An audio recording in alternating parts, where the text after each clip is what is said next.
la brigade de sapeurs-pompiers de Paris, comme dans toute unité militaire, un lien naît entre les personnels dès l'instruction, puis il s'étoffe au fil des interventions et de la vie collective au sein des centres de secours. Ce lien est si fort qu'il en devient complexe pour beaucoup.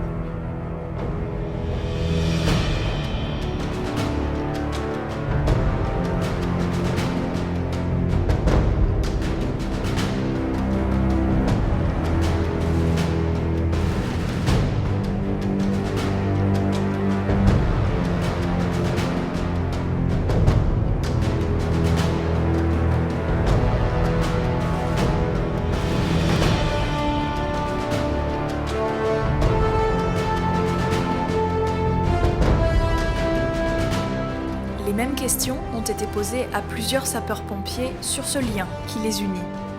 Chacun, de par ses fonctions et expériences, a trouvé des réponses. Ces réponses. Les fratries connaissent le relationnel avec leurs frères de sang. Les sapeurs-pompiers de Paris, eux, deviennent tous des frères d'armes.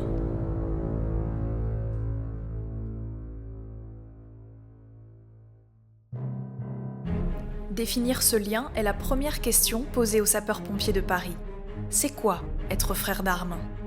Les premières fois où on a employé ce terme de frère, c'est lorsque les chevaliers s'unissaient dans un pacte, pour ainsi dire, de non-agression ou là d'assistance mutuelle, ce qui nous rapproche un petit peu de notre métier.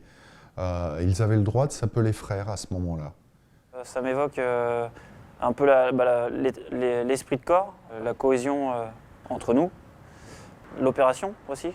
Plus elle est difficile pour moi, je pense, et plus on a tendance à se souder et à se rapprocher les uns des autres pour être,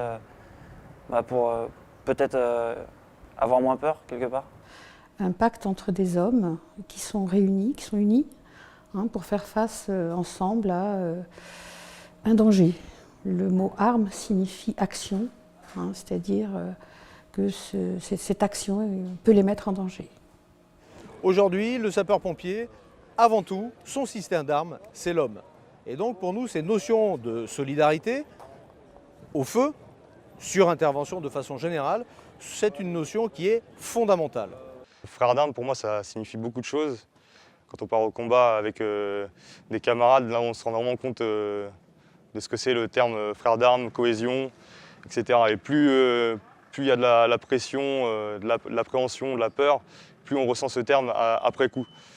Donc c'est vraiment ça, le fait d'être toujours ensemble, 24 heures sur 24, partager les moments, que ce soit les moments avec la famille ou les moments entre copains ou sur intervention, ça c'est vraiment la notion de frère d'armes.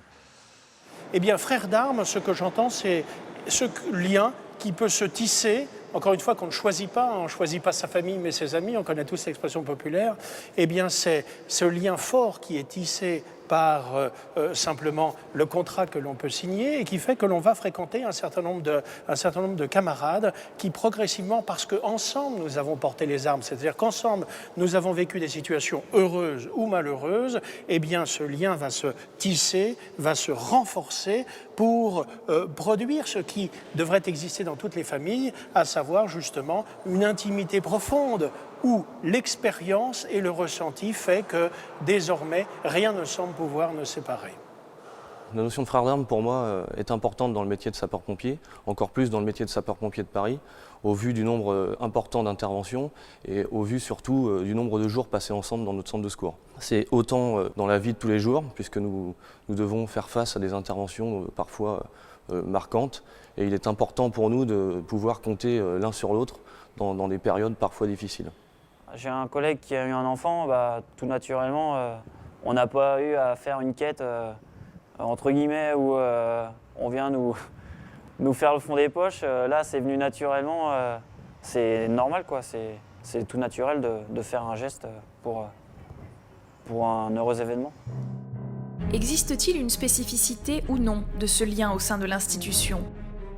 La vie de caserne a-t-elle une incidence ? Quand je suis rentré à la brigade, on faisait 18 gardes.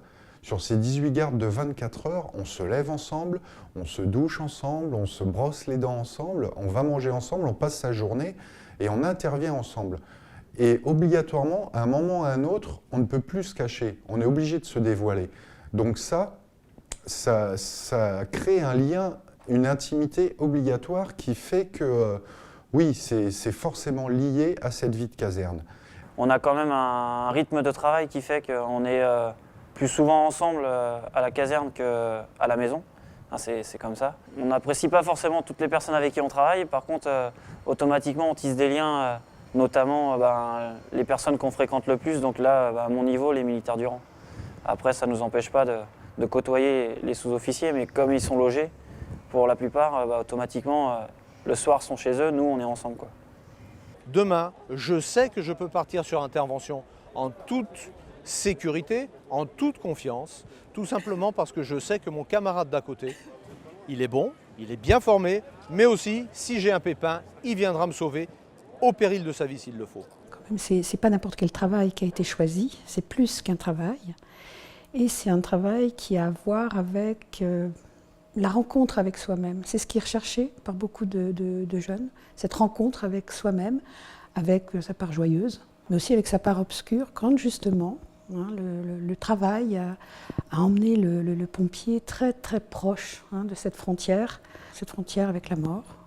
Toutes les institutions qui sont, où on vit en communauté vraiment serrée pendant longtemps avec les mêmes personnes, donc forcément on est obligé d'avoir cette notion de frère d'armes, sinon ça ne fonctionne pas. Il n'y a pas cette notion d'unité où on vit ensemble, on fait le travail ensemble, ça ne marche pas. Oui, c'est vraiment à l'armée. De provenances diverses, il y a un creuset qui est celui du feu qui va fondre toutes ces provenances en une seule et belle famille qui est justement cette famille des armes. Nous avons un rythme plus soutenu que les autres pompiers en France, mais pour avoir officié en tant que sapeur-pompier volontaire, j'ai découvert cette notion de frère d'armes déjà à mon plus jeune âge de SPV, à l'âge de 17 ans. C'est là que j'ai appris, entre guillemets, les bienfaits de la collaboration entre sapeurs-pompiers et cette confrérie qui se construit autour de nos interventions et de la vie de tous les jours. L'instruction initiale est le lien incontournable de tout sapeur-pompier de Paris. Quelle part cette formation détient dans la naissance de ce lien ? Elle a pris forme durant les semaines, ça c'est pas arrivé tout de suite. Par rapport aux gens, forcément, on voit des gens de milieux différents, des jeunes qui viennent sortir de l'école ou ceux qui ont travaillé, qui ont un passé forcément. Donc là, au début, c'est un peu à droite à gauche, un peu freestyle, mais ça fonctionne. Et là, à la troisième phase, on ressent vraiment une cohésion qui augmente chaque jour. C'est plutôt pas mal maintenant.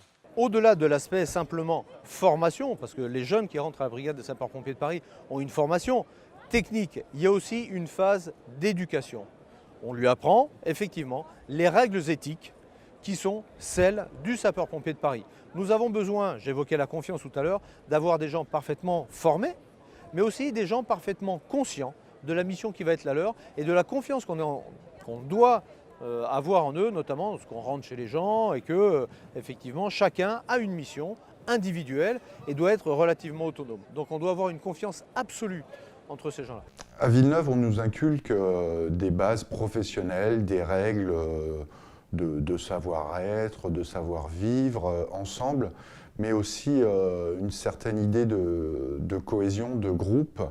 Alors ça passe par quoi ? Ça passe par ces instructeurs, ça passe par ces camarades qui vivent la même chose au même moment, parce que moi, quand je suis rentré à la brigade, on quitte ses parents, je ne connaissais rien de la vie, et on arrive à Villeneuve, on se retrouve dans une totale inconnue, quelque chose qui fait peur, et on a besoin de tous ces repères.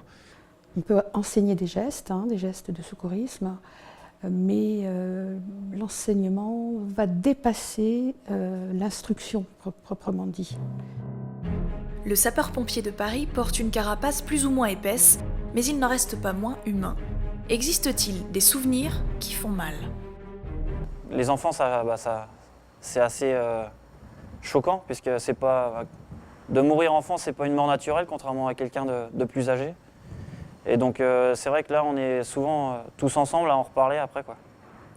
Alors les souvenirs douloureux, comme tous les pompiers, c'est toujours difficile d'en parler, mais oui,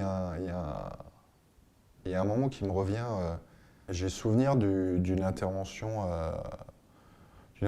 dramatique où on a perdu un camarade. Donc on est intervenu pour faire notre métier de reporter sur cette intervention. On l'a fait. On a fait l'après-travail, tout ce qu'il fallait. Quelques semaines ou quelques mois après, quelqu'un est revenu à me parler de cette intervention. Et là, je me suis effondré, mais totalement effondré. Et je pense que ouais, là, c'est simplement parce que c'était quelqu'un qui faisait le même métier que moi, qui partageait ces mêmes envies, ces mêmes valeurs, et aussi peut-être que ça me rapprochait un peu de la mort aussi, qu'on côtoie très souvent, auquel on ne pense pas ou avec laquelle on joue. Oui, enfin, j'ai quelques souvenirs douloureux, notamment dû à l'opération extérieure en Afghanistan. Forcément, quand on perd des collègues avec qui on a pu travailler ou même des gens blessés, ça restera toujours dans la mémoire et on ne pourra pas l'enlever, ça, voilà. Le départ du caporal Marc, qui a été un grand exemple pour chacun d'entre nous. Malgré une longue maladie, il a su rester fidèle jusqu'au bout à ce qu'il était et nous montrer le chemin à parcourir, nous, dans ce que nous estimons être des difficultés. On a vécu notamment le décès des personnels de Neuilly. En tant que sous-officier administratif, j'ai vécu le décès d'un des personnels en milieu civil, mais je dirais que l'intervention qui m'a le plus marqué s'est déroulée il y a environ 1 an en tant que chef de garde. Un binôme engagé en superstructure dans les reconnaissances pour les chambres de bonne se sont retrouvés piégés dans les fumées et se sont retranchés sur une corniche. Et il a fallu prendre des décisions rapides et faire face à cette situation qui m'a relativement marqué et qui a marqué l'ensemble des personnels sur cette intervention. Tous les lundis matins, nous avons 2 éléments fondateurs qui animent la totalité des rassemblements des unités de la brigade ou des centres de secours de la brigade. Le premier, c'est naturellement la levée des couleurs avec le chant de la Marseillaise. Le second, c'est effectivement l'évocation de la liste des morts au feu, où nous n'oublions pas ceux qui ont servi la brigade et qui sont allés jusqu'au bout de leur mission, au péril de leur vie, pour sauver les Parisiennes et les Parisiens. Voilà. Donc c'est quelque chose que nous n'oublions pas. Ça participe à la force morale. Cette force morale, elle vient aussi du souvenir de nos anciens. Malgré la détresse constante, le sapeur-pompier de Paris trouve-t-il une satisfaction dans son quotidien? Ces moments partagés, cette vie de caserne, cette vie d'intervention, ces à côté aussi, ces moments de camaraderie, ces moments de relâchement où on peut se retrouver et là oui, on est plus qu'une bande de copains, de potes, il y a autre chose, oui. Donc, le 4 juillet, on a remis la Croix de la Valeur militaire. C'est une citation à l'ordre de la brigade, suite au fait d'armes que j'ai fait en Afghanistan. Grosse émotion, gros ressenti, parce que ça m'a rappelé beaucoup de choses, ce que j'ai fait dans le passé. Et c'est une grosse fierté, parce que malheureusement, pas tout le monde la reçoit. Et ça, c'est un honneur pour moi, mais en même temps, j'ai pensé pour ceux qui sont restés là-bas. Voilà. La fraternité d'armes est toujours positive. J'ai vu des abnégations, enfin une abnégation extraordinaire de la plupart de mes camarades. Je n'ai jamais expérimenté la fraternité d'armes de manière négative. Quelles que soient les épreuves vécues, il y a on va dire une solidarité, on a une solidité plus forte face aux difficultés qui peuvent être rencontrées. Pour ma part et pour l'événement négatif qui m'a marqué, c'est le côté positif de cet esprit de frères d'armes qui nous a permis de sauver ce binôme qui était retranché en toiture. Et j'ai vu là justement toute la force et cet état d'esprit de frères d'armes dans les mouvements difficiles. On peut voir qu'on peut compter l'un sur l'autre. Tous les gens qui sont derrière moi sont tous volontaires pour être venus. Aucun n'a été désigné. Donc ils ont cette volonté de participer. Ils sont tous, chacun à leur niveau, porteurs d'une petite partie de l'image de la brigade qui veulent faire rayonner aujourd'hui pour l'occasion, non seulement à Paris, devant les Parisiens aussi, les autorités, mais aussi les Parisiens, et puis au travers de tous les télévisions, puisqu'on a à peu près 9 millions de spectateurs, nous a-t-on dit, qui nous regarderont. À chaque fois que la brigade a traversé une situation difficile qui justement a mis en cause la cohésion du groupe à travers la défaillance ou le décès, la blessure d'un des membres du groupe, il y a eu à chaque fois un énorme, j'ai envie de dire, regain de sens collectif.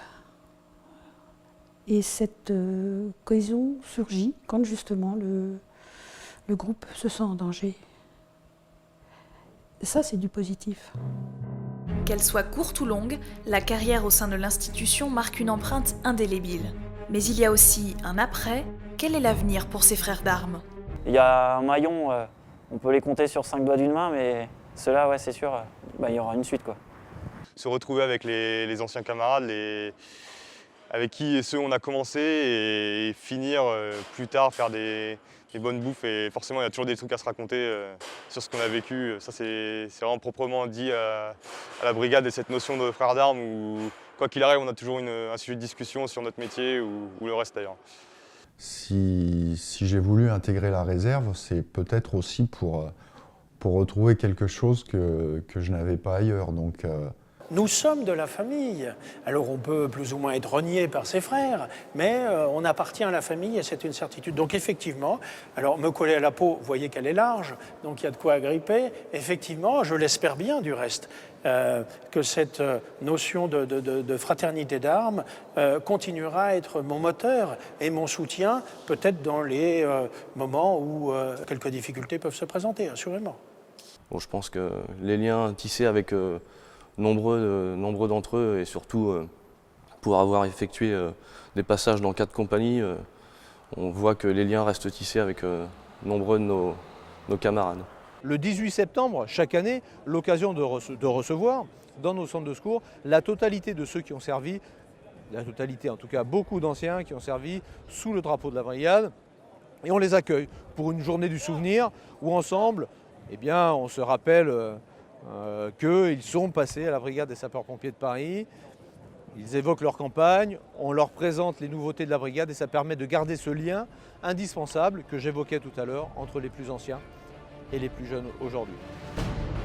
À chaque échelon, du centre de secours au groupement, en passant par un bureau administratif ou de soutien, le sapeur-pompier est un et indivisible. Si la formation initiale puis la vie quotidienne forgent cette cohésion nécessaire à l'accomplissement des missions, le lien ainsi créé devient fusionnel. Un sapeur-pompier de Paris meurt au feu et c'est toute la brigade qui le pleure. Un sauvetage est réalisé lors d'un incendie et c'est l'ensemble de la communauté qui devient héroïque. Exposé à la détresse quotidienne et souvent appelé en dernier recours, c'est peut-être ce passage si radical entre la vie et la mort qui fait des sapeurs-pompiers de Paris des frères d'armes.